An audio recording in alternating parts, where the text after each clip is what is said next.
उत्तर प्रदेश के अलीगढ़ से एक ऐसी कहानी सामने आई है जिसने रिश्तों की परिभाषा, भरोसे की सीमाएं और सामाजिक मर्यादाओं पर बड़ा सवाल खड़ा कर दिया है। यह सिर्फ एक प्रेम प्रसंग नहीं है, बल्कि ऐसा घटनाक्रम है जिसमें माँ बेटी, दामाद बहनोई, पति और दो राज्यों की पुलिस सब एक उलझी हुई कहानी के किरदार बन चुके हैं। अब नमस्कार स्वीकार करिए, आप देख रहे हैं नेक्स्ट जन ब्रॉडकास्ट में हूं आपके साथ शुभम उपाध्याय। अलीगढ़ के दादो थाना क्षेत्र के मनोहरपुर गांव में रहने वाली 39 वर्षीय सपना देवी का नाम पिछले साल भी सुर्खियों में था, जब वह अपनी ही बेटी के होने वाले दामाद के साथ फरार हो गई थी। उस वक्त मामला इतना सनसनीखेज था कि पूरे इलाके में इसकी चर्चा होने लगी थी। लेकिन अब करीब 10 महीने बाद उसी कहानी में एक ऐसा मोड़ आया है जिसने सभी को चौंका दिया है। बताया जा रहा है कि जब अप्रैल 2025 में सपना देवी की बेटी शिवानी की शादी की तैयारियां चल रही थी, तभी शादी से ठीक पहले सपना देवी 25 वर्षीय राहुल नामक युवक के साथ घर से फरार हो गई। राहुल वही युवक था जो उनकी बेटी का होने वाला दामाद बताया जा रहा था। आरोप था कि सपना देवी घर से नकदी और जेवरात लेकर भागी थी। दोनों अलीगढ़ से निकलकर बिहार नेपाल बॉर्डर तक पहुंच गए। कुछ समय तक दोनों वहीं रहे। मामला बढ़ने पर पुलिस सक्रिय हुई और बाद में दोनों ने सरेंडर कर दिया। उसके बाद उन्हें अलीगढ़ वापस लाया गया। उस समय सपना देवी ने पुलिस के सामने साफ कहा था कि वह राहुल के साथ ही जीवन बिताना चाहती है। यह बयान अपने आप में चौंकाने वाला था। एक माँ का अपनी बेटी के होने वाले दामाद के साथ इस तरह रिश्ता जुड़ना और फिर परिवार को छोड़ देना गांव से लेकर शहर तक चर्चा का विषय बन गया था। लेकिन कहानी यही खत्म नहीं हुई। करीब 10 महीने बाद अब नया अध्याय शुरू हुआ है।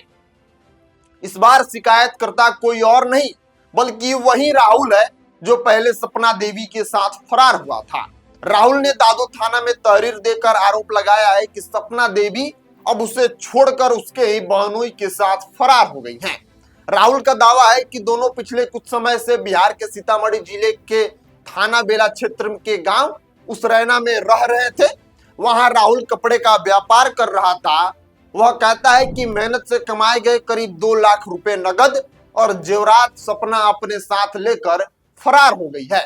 राहुल का आरोप है कि सपना देवी अचानक घर से फरार हो गई और जब उसने तलाश की तो पता चला कि उसके बहनोई के साथ चली गई है।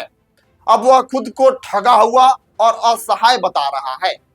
यह मामला इसलिए भी जटिल हो गया क्योंकि यह 2 राज्यों उत्तर प्रदेश और बिहार से जुड़ा हुआ है। राहुल ने अलीगढ़ के दादो थाना में शिकायत दी, लेकिन पुलिस का कहना है कि घटना बिहार से जुड़ी है, इसलिए वहां भी पुलिस कार्रवाई करेगी। वहीं सीतामढ़ी पुलिस की ओर से अब तक कोई औपचारिक रूप से कोई एफआईआर दर्ज न होने की पुष्टि की गई है। पुलिस सूत्रों का कहना है कि जैसे ही विधिवत शिकायत और दस्तावेज मिलेंगी, जांच शुरू की जाएगी। लेकिन फिलहाल मामला अधिकार क्षेत्र की उलझन से फंसा हुआ है। इधर गांव में यह घटना चर्चा का सबसे बड़ा विषय बन गया है। लोग तरह तरह की बातें कर रहे हैं। कुछ इसे प्रेम प्रसंग बता रहे हैं तो कुछ लोग इसे लालच और धोखे का मामला मान रहे हैं।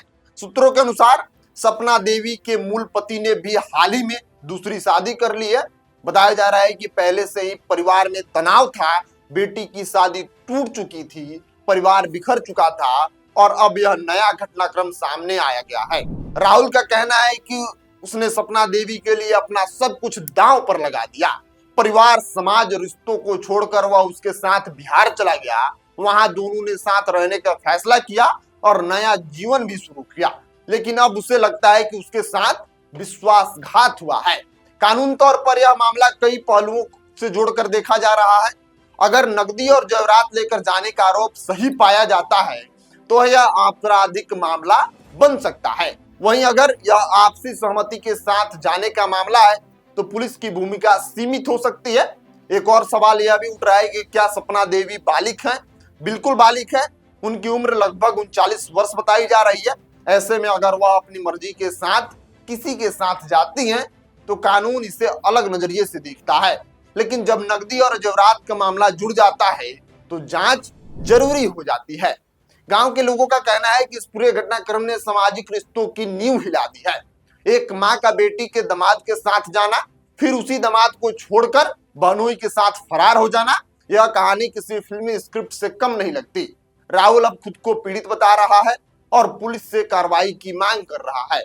उसका कहना है कि उसे न्याय चाहिए और उसके पैसे व गहने वापस दिलाए जाए। दूसरी ओर सपना देवी की ओर से अब तक कोई आधिकारिक बयान सामने नहीं आया है। यह भी स्पष्ट नहीं है कि वह सच में बहनोई के साथ है या कहीं और चली गई हैं। पुलिस का कहना है कि जांच के बाद ही सच्चाई सामने आएगी।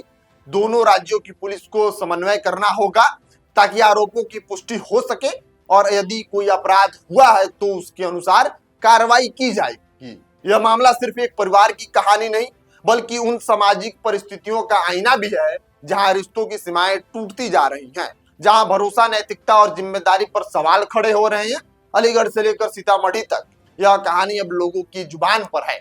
क्या यह सिर्फ एक प्रेम त्रिकोण है या इसमें आर्थिक धोखाधड़ी का एंगल है या फिर यह आपसी सहमति से बदले रिश्तों की कहानी भी है? इन सवालों के जवाब पुलिस जांच के बाद ही मिल पाएंगे। फिलहाल दादो थाना क्षेत्र के मनोहरपुर गांव में सन्नाटा है, लेकिन चर्चाओं का बाजार गर्म है। एक ऐसा घटनाक्रम जिसने परिवार को तोड़ा, रिश्तों को उलझाया और समाज को सोचने पर मजबूर कर दिया। जांच आगे बढ़ेगी, बयान दर्ज होंगे और शायद आने वाले दिनों में इस रहस्यमयी कहानी की असली तस्वीर भी सामने आ जाएगी। तब तक यह मामला एक ऐसे मोड़ पर खड़ा है जहां हर किरदार खुद को सही और दूसरे को गलत बता रहा है। और यही है इस पूरी कहानी का सबसे बड़ा सवाल, आखिर सच क्या है, राहुल या सपना देवी? हालांकि सपना देवी 10 महीना पहले भी अपने ही होने वाले दामाद के साथ फरार हो गई थी। अब वही दामाद राहुल थाने में बैठकर एप्लीकेशन लिखवा रहा है कि सपना देवी अब उसके ही बहनोई के साथ फरार हो गई हैं। आखिर में सपना देवी का चक्कर क्या है? इस सपना सच में सपना है या हकीकत है? आप क्या सोचते हैं? अपनी राय प्रतिक्रिया कमेंट बॉक्स में लिखिएगा। मिलते हैं आपसे अगली वीडियो में, तब तक के लिए आप बने रहिए नेक्स्ट जेन ब्रॉडकास्ट के साथ। अगर आप वीडियो को देख रहे हैं, वीडियो पसंद आ रहा है तो नीचे एक हाइप का बटन होगा कमेंट और सेक्शन में, उसको दबाइए और हमें उससे मोरल सपोर्ट मिलेगा। मिलते हैं आपसे अगली वीडियो में, तब तक के लिए आप बने रहिए नेक्स्ट जेन ब्रॉडकास्ट के साथ। मैं शुभम उपाध्याय, बहुत बहुत धन्यवाद आपका।